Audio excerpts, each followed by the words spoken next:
Hey, hey, what is up, everybody? Happy Monday evening. Happy Labor Day to you. Good to have everybody with us tonight. Uh, it is good to have you, even though it's on a holiday. Uh, hey, what's up, Melanie? Good to see you. I can help you with the countdowns. So shoot me a message and see if I can help you tonight after we get off here. Happy to help you with that. So, if we have any new people here, if this is your first week with us, we are on chapter 4 of this book by John Acuff called Soundtracks, The Surprising Solution to Overthinking. And I've really been enjoying it. I hope you have been too. If you need to catch up, feel free to read as fast as you want to. And today I'm going to go over chapter 4 and highlight some of the things that stuck out to me. And I would love to have you interact with me in the chat. Kind of let me know your overall thoughts of the book, what things you've been working on, what quotes stuck out to you, what thoughts stuck out to you in this chapter, and we'll walk through it together. So let's get started here. Chapter 4 is called Borrow from the Best. Borrow from the Best. And I got to be honest, this is so far, this is my favorite chapter. I know I keep saying that every week. Eventually, maybe that won't happen, but it just keeps building toward actions I can take. And that's why this one's been my favorite chapter so far. And I've highlighted a lot in this book. In fact, this particular chapter, I'm going to have a hard time not wanting to just read pretty much the whole chapter out loud with you guys.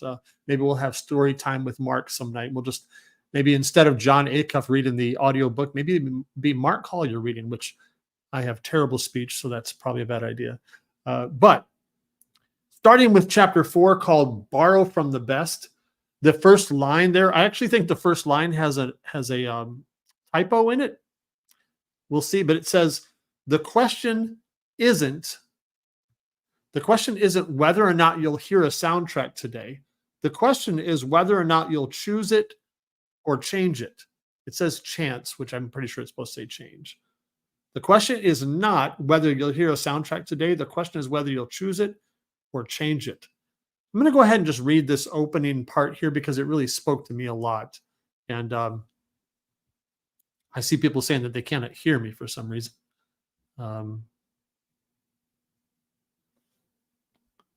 Let's see here.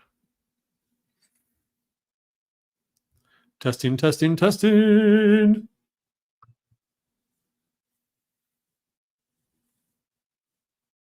Do a little testing here. No, I can hear it on the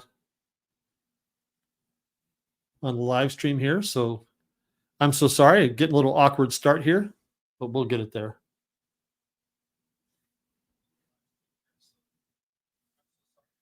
Yep. Okay. Audio's good. Make sure everybody's good. Okay. I apologize. Some people said they couldn't hear me, so I'm going to check that. All right. So getting back to this chapter 4. So I'm going to read this first section here just because it really sets the tone for this chapter. And it says this: the question isn't whether or not you'll hear a soundtrack today. The question is whether you'll choose it or change it. Some mornings I forget this. I wake up and before I even turn the lights on, I say, okay, feelings, what soundtrack do you want to listen to today? My feelings say the angry one. I don't usually ask why they've picked that particular tune. I don't question if someone attacked us during the night that I have forgotten about. I just say, it's a deal. I jump out of bed with Rage Against the Suburb blasting at 11. Why are you so angry? My wife would ask. No idea, I say in a storm cloud of completely unprovoked frustration barreling through the kitchen. Has this ever happened to you? Before your feet hit the floor, your feelings have picked an angry soundtrack to listen to all day. I know it has because we have a phrase for it. I woke up on the wrong side of the bed. I would love to have a better day, but my feelings decided this morning that today would suck. It's really my bed, you see. One side is pleasant. The other side is where I keep my pit vipers. And alas, it's on this side that I have risen. I like feelings. This isn't where I'm going to tell you that feelings are useless or stupid or out to get you. Feelings and Netflix are two of the things that separate us from animals. But as I started putting my overthinking under the microscope, I began to realize that feelings are not the best DJ. One morning I woke up and my feelings said, today's soundtrack is stress, and that's what we'll be listening to all day. Just the way that chapter started out, I just really identified with that. I'd love to hear what you guys think, but uh, have you woke up like that on the wrong side of the bed and a soundtrack just started firing off before you even decided to choose one? Has that happened to you? He talks about his feelings, talking back and forth with his feelings for that day and why he felt that way. And it was about a client that he had emailed a proposal to and how he felt about it. And the phrase that stuck out to me at the end of that story was, I was too busy attending a private concert for one. I've totally done that myself. Of course, then he says, at the end of the day, he got a message from that client. Not only did they accept the proposal, they wanted to double the amount of work, which meant doubling the amount of money they were going to pay me. It was the biggest contract of my entire life. I shouted for joy in my garage when I read the email. The stress soundtrack had to end now, right? But the next morning I woke up and my feelings said, today's soundtrack is stress. That's what we're listening to all day. I said, wait, what? I understand why we listened to the stress soundtrack yesterday. We were worried about the proposal, but it worked out. It's a huge win. We should listen with a celebration soundtrack. And my feelings said, sure, you got a massive deal, but what if you can't deliver? A deal that size brings a lot of pressure. That was the moment I realized that no matter how my circumstances changed during the course of the day, my feelings weren't always going to pick up a soundtrack that accurately matched what was really going on. If stress was the song of the day, there wasn't a single event that would change that tune. If doubt was the music my feelings set in motion, then all the winds in the world wouldn't decide anything. I decided that maybe I should be the one to pick the soundtrack. Maybe I could make my own playlist and listen to that instead. I didn't know how to do that yet, but it had to be better than pressing shuffle and accepting whatever soundtracks my feelings served up. There was this quote there on the sidebar. It said, you're better at picking out great thoughts to listen to than your feelings are. And that is true, because if you let your feelings pick it all the time, it's going to be a poor picker, that's for sure. You guys are really quiet tonight. Let me know what your thoughts are. Have you ever been there? Has that ever happened to you? Do you wake up in the morning and your feelings are choosing the soundtrack for the day?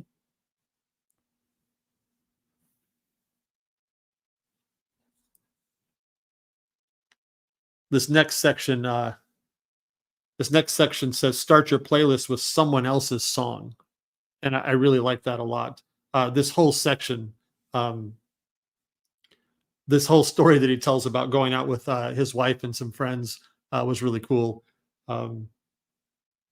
He talked about not knowing the people very well, and he talked about saying that that his wife said that he reads graphic novels, and as a comic book guy myself, I'm a super nerd, but I understood that joke completely. That was pretty funny. But then he talks about overthinking, and he has this quote. He says, when he asked people about overthinking, he learned it was 100% easier for people to list out broken soundtracks they wanted to retire than it was to list out the new soundtracks they wanted to jam.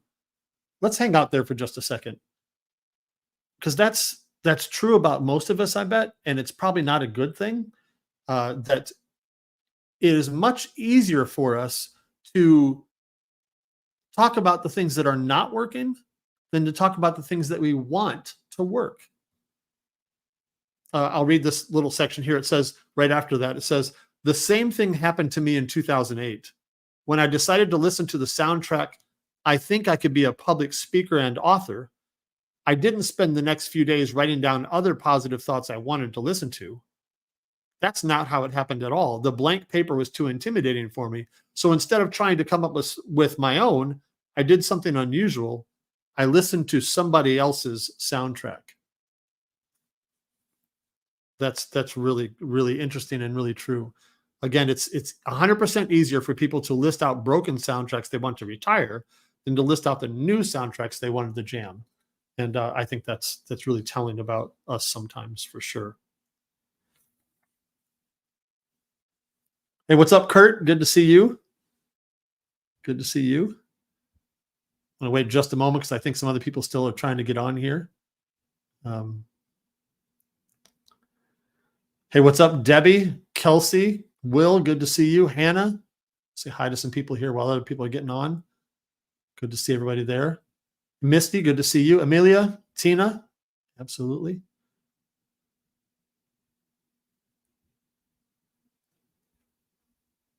All right.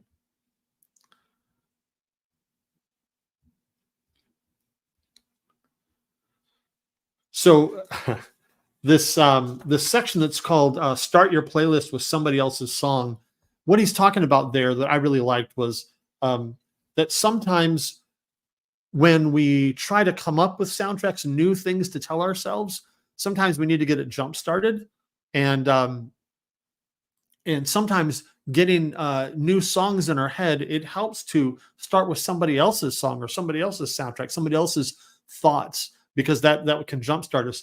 And one of the things a quote he has here from Dorothy Parker that I really like a lot. She said, "Creativity is a wild mind and a disciplined eye." And he goes on to talk about that. And I don't know about you, I really identified personally with what she talked about there. She said, "The wild mind means you give yourself permission to put 1,000 different ideas in your head." That's for sure me. You notice a song lyric, a comment from the mailman, a sign at a coffee shop, a question your curious toddler asked, and an article in the New York Times. You collect anything that is remotely interesting to you, and then you look at the vast collection of unrelated ideas and have the discipline to see the connection between them in a way that no one has seen before. That's my brain sometimes. And this quote I love. I'm going to put two quotes together. "When I woke up to the fact that I could choose my own soundtracks, I made an important decision. I didn't have time to wait for a list of eureka moments to show up." He said, "The antidote to overthinking isn't more thinking. The antidote is action." And excuse me while I stifle a sneeze on a live stream. It's really great when that happens. You know, it's funny. I was thinking before we went live tonight how many different things are sometimes plague those of us who do live streams a lot or in front of people. And you know, just to be transparent, you know, I always think, man, when I go live, I got to make sure I've gone to the bathroom, I've got some water handy, I'm not hot, I'm not going to sneeze, and I'm amazed that I get through so many of these without any of those crises for the most part, except for a sneeze there. I think I've finally conquered, by the way.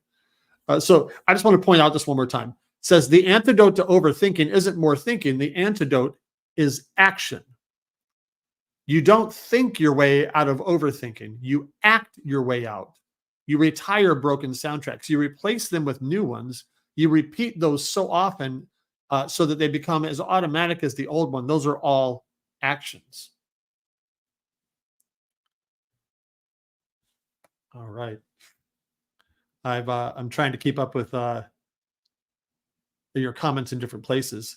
Hannah says, "I love his feedback of writing down ideas of other soundtracks. Like sometimes they are genius." Absolutely. Debbie, definitely need ideas to jumpstart for sure. I hear you there. Those are all really good.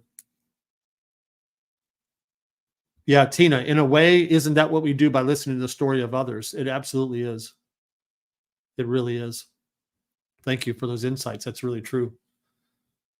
This next section is my favorite, probably my favorite section. It's called "What Would Kanye Do?"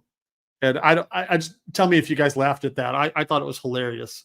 He talks about a clip where Dave Chappelle tells Jimmy Fallon that about the first time he met Kanye, and and he said that when he was they were sitting together and they were watching clips of his Comedy Central show that had not aired yet, like the famous Rick James skit.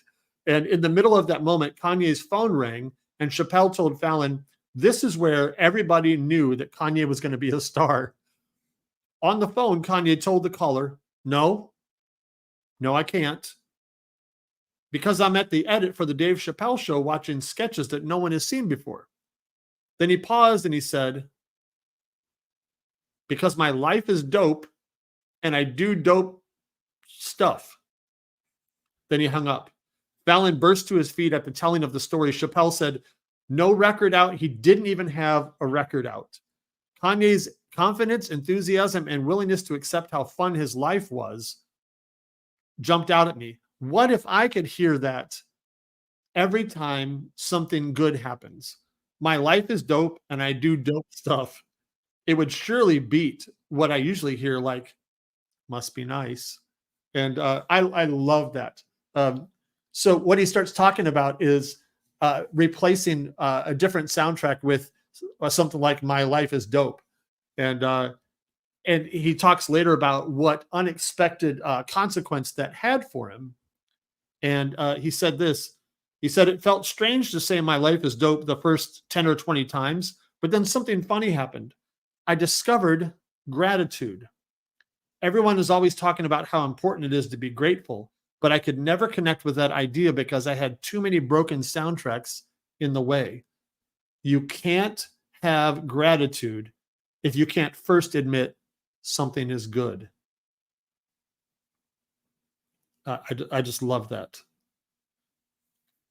That's what's so fascinating about replacing your broken soundtracks with new ones. It always leads to places you can't imagine. Recognizing that, I started borrowing soundtracks from everywhere. And he talked about getting soundtracks from his Lyft driver, from a musician that he met, from a marathon runner. And this is my favorite one. In fact, I love this story right here. When he talked about the ad agency behind the massive campaigns like Burger King's The King, I'll read this. It says, Crispin Porter Boguski, an ad agency behind a massive campaign like Burger King's The King, thinks positivity is so important that they list it as one of their secrets to good work in their employee handbook. They call it delusional positivity. They believe that there is no way we could do what we do here without a relentless positive attitude. It shapes our future. It creates our momentum. It keeps us moving forward when we're pushing the boundaries of possibility. Now, that's a lot to swallow, especially in an industry like advertising when it's easy to become jaded and cynical. They're aware of that and choose delusional on purpose. The delusional word makes the idea easier to digest for people who still have a foot in the cynical and negative world and are just discovering how how powerful a positive attitude can be in their lives. Delusional possibility or delusional positivity. Consider that borrowed. I absolutely love that. Love it, love it. Okay. Just checking on you guys. All right. Just listening to me read, that's okay. I hope this helps somebody. Kind of coming into the final part of this chapter, the section, which soundtracks should you borrow? And it says all of them. At the beginning of this journey, don't waste time judging which ones are worthy of your new playlist. Just write down any soundtrack that is even mildly interesting to you. I love this. If that seems like a lot of work, take out your phone and tell me how many photos you currently have on it. I've got 19,928 on mine. Don't pretend you're not good at collecting stuff. It's so good. Speaking of phones, if you don't have a notebook handy because you're not a dorky writer who has a billion notebooks, snap a photo of a soundtrack instead. Start an album and throw a new one in it every time you see something that makes you curious. They don't all have to be amazing either. I thought that was really great.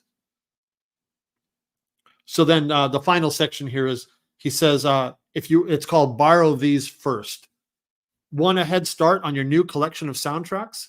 Here are 5 that I've personally found helpful. Remix them according to what works for your life. That's what usually happens. You end up tweaking them, editing them, and combining them to create something that makes sense for your unique opportunities, strengths, and challenges. So here's his first one. Number 1, people are trying to give me money. Come on, somebody. I know that spoke to somebody out there, right? Yeah, Kelsey says I get some of my soundtracks from song lyrics. Absolutely, for sure. But his first one was some people are trying to give me money. Whenever he goes into business conversations or opportunities, he says I rarely walk out of those meetings with pockets full of bread. Man, what is he like from the 70s? But readjusting my thinking ahead of time changes my demeanor in the meeting. I don't get stuck on all the work I have to do or the fear that I could fail. I remember these people are trying to give me money. So that's a great reminder. Yeah, Debbie says I've changed that to people want to purchase what I'm selling. Absolutely, my friend. That's great. People do want to purchase what you're selling. And that really does help your mindset, doesn't it? It's really good. So that's the first soundtrack. He said, borrow that one. People are trying to give me money or they want to buy what I'm selling. The second one, I'll feel awesome after. I think this one's really good. He said, this is the soundtrack I turn on when it's 15 degrees outside and I don't feel like running. Instead of thinking about how cold I'm going to be, I think I'm going to feel awesome after. The after is going to be amazing. I'm going to feel so proud of myself. I'll get all these endorphins and lift my head high that I actually did it. He said, I used this soundtrack to run 1,000 miles in 2019. The same goes for finishing a difficult project.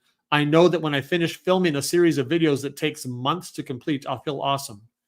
And I underlined this and starred it and everything. I focus on that positive future when my present feels challenging. I focus on that positive future when my present feels challenging. Man, that is good. So good. Debbie said, I used that when I needed to clean the Glowforge today. It felt so good after I was done. Well done. I've done the same thing. It's like, man, I don't want to do this task at all, but I'm going to feel great when I get it done. I think that's really good. So I'll feel awesome after. That's the second one to steal or to borrow. The third one, spare change adds up. He said, if my goal is to write 1,000 words, I write 1,050. If my goal is to run 3.1 miles, I run 3.3. If my goal is to email 10 clients, I email 12. I think of that extra effort like spare change. It doesn't seem like much, but it adds up. Over a year, those extra 50 words turn into 5,000. Over a year, those extra 0.2 miles turns into 50. Over a year, those extra two emails turn into 200. I don't force myself to run 10 miles if my initial goal is 3, because that's the broken soundtrack of more at play. But a little bit of spare change is always fun to stack up. That's so good.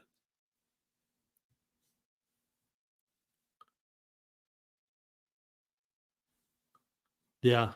I love you guys' comments. This is great. Misty says, my favorite part. Hannah, you said you need to start exercising again. Girl, you are not alone. That is me for sure. Amelia says, that's me when I don't feel like working out. It always works. Yes. That's really good. Really good. And then the fourth one, this made me laugh. Pick ROI, not ego. This is great. He said, one afternoon after reading an early draft of this book, Jenny, his wife, walks in and says, do you want feedback or do you want compliments? I started laughing because that's a perfect soundtrack question. I might just want compliments in the beginning stages of a project.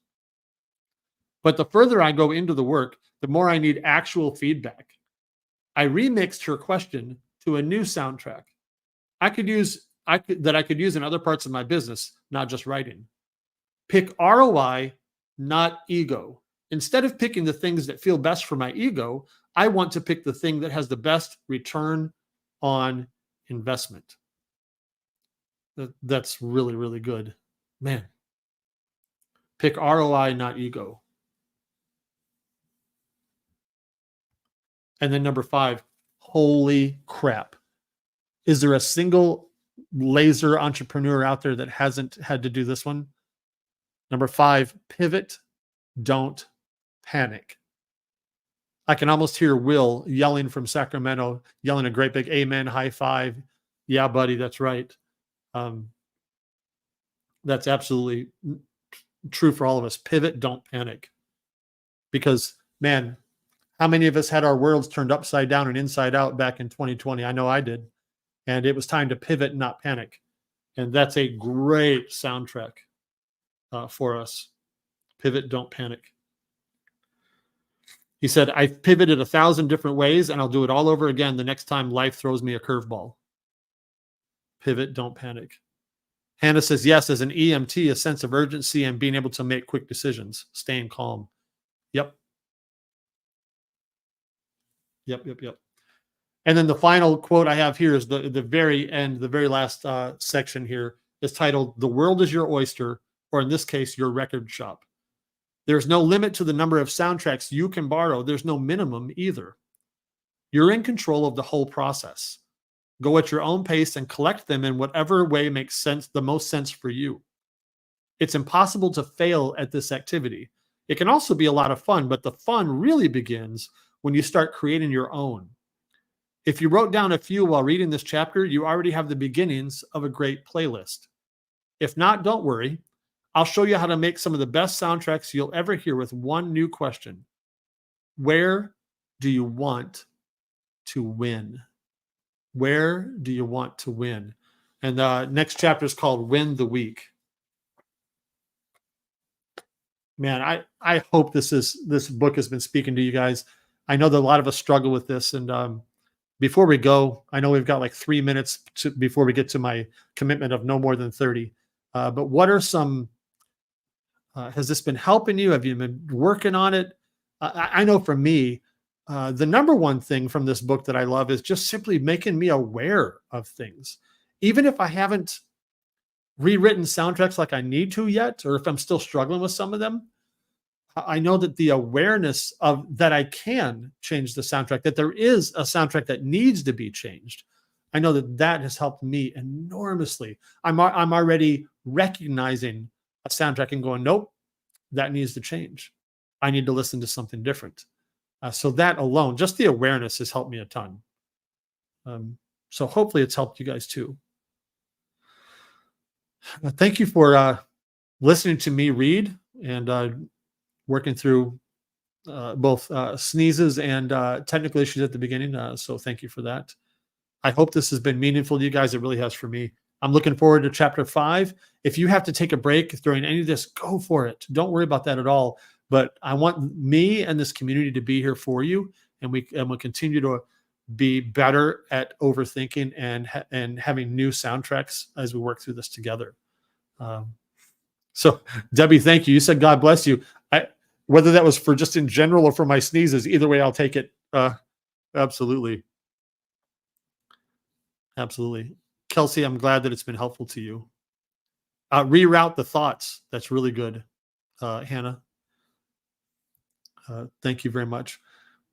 Well, guys, I'm going to jump into our private learners or leaders group throughout this next week, and maybe we can start talking a little bit more about how we're working through these.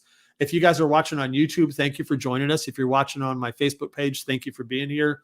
No matter where you're watching it, it's glad to have you. I'm really glad to have you guys. Tina, I'm glad it's been meaningful and memorable and helpful for you to change your soundtracks. Thank you so much for working through this with me. Have a great rest of your Labor Day, and I will see you guys in all the groups. Take care of each other, and we'll see you guys around. Have a great night. See you in the groups tomorrow. Happy Monday.